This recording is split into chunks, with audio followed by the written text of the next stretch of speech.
So I'm going to go back quite a long way. I think it must have been 1981. Me and Suvana Prabha, who I'd known since I was 8 years old, were standing talking just before the beginning of a class. Padmasambhava came up to me, came up to both of us. He grabbed us rather roughly by the arm. He walked us into another room where there was no one and said, "Look, you guys, you've known each other since you were 8 years old. Go out there and talk to people." Now, of course, I can't imagine any of us doing that these days.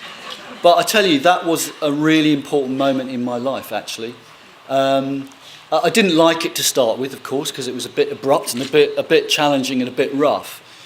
But there were two things that impressed me about it. A was that was the core value of what we are doing in Triratna. We are talking to people. We are going out there. We are engaging with people. And the other thing is I like the directness of it. I like the fact that Padmasambhava felt he could come to two young guys and actually tell them exactly what he thought and actually encourage them to go out there and talk to people. And I think we probably could do with a little bit more of that, maybe not quite as rough as that, but I think we need to be having much more of that attitude towards the world. The world is on fire, yeah?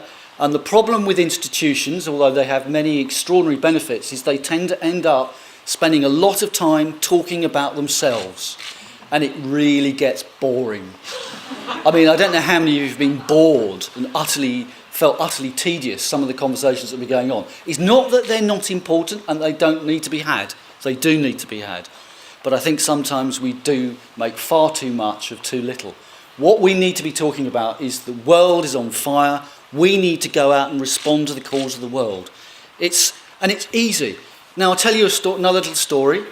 In 2002, I'd moved to Birmingham.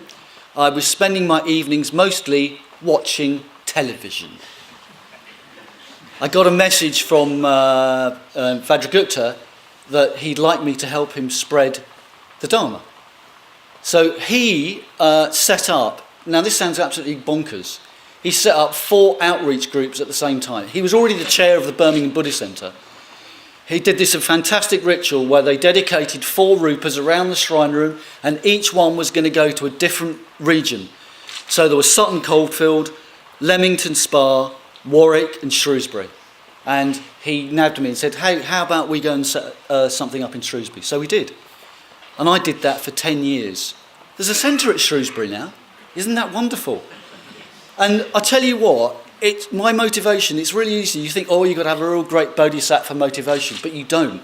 You should be appalled by what you do with your time. Now, you should be sitting there thinking, why the hell am I sitting here watching bloody iPlayer? What is it, The Crown, or what, all these other series that we all watch? You know, we sit there fiddling around with our mouths, click, click, click, click, click. Come on, you know, there's a world out there.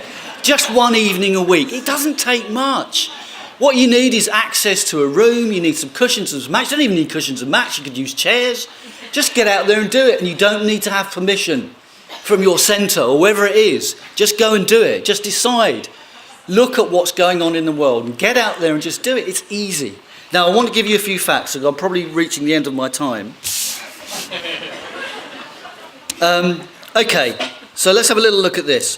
I'm just going to read this verbatim. We have approximately 100 Buddhist centres worldwide, excluding India and pioneering groups like Oxford. So this is a number that is underestimated and simplify the maths.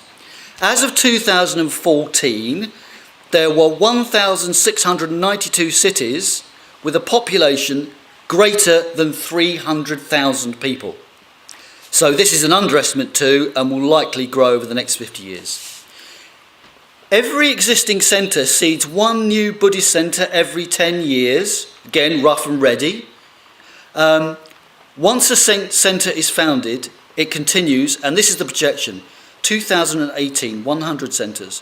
2028, 200 centres. 2038, 400. 2048, 800. 2058, 1600. 2068, that's 50 years' time, 3,200 centres. And that means that every city in the world with a population over 300,000 could have a Triratna centre. And that is with each centre setting up a new centre in 10 years. That is really doable. Birmingham's already done it, you know. And I'm sure other centres have done it, by the way. I haven't got all the facts and figures. So we don't need to think that spreading the Dharma is really as arduous as we probably think it is. A, what are you doing with your time? B, get out there and teach the Dharma. And you know, even if a group is 2 or 3 people, it doesn't matter. Just keep going. Just keep going. Because by 2068, we could have 3,200 Buddhist centres in the world. So I want to really encourage you, really seriously think about what you're doing with your time and how useful it is that you look at iPlayer and fiddle around whatever it is we do on our computers. And just put aside one night a week to do some Dharma work and encourage your friends. And also make friends with somebody who you do it with. I mean, me and Vajragupta, our friendship, which I think is a really strong friendship, that came from just doing Dharma work with him. And it's an absolutely brilliant way of developing a really deep friendship with a group of people. So please, please do think about helping. And if you can't, give money, but preferably do try and team up with some other people and go out there and spread the Dharma, because the world is on fire. We really, really need to spread the Dharma. And also, I think it's a very creative time. There's a lot of high-level intellectual discussions going on online at the moment. Ideas, there's a lot of ideas around. People are hungry for ideas. I think we need to join in with the conversation. We've got a hell of a lot to say. And I think we need to join in with that conversation. I think the time is really right. We don't need to be gloomy, I don't think. I think there's a lot of really incredibly creative stuff going on. So please, think about it. Thank you.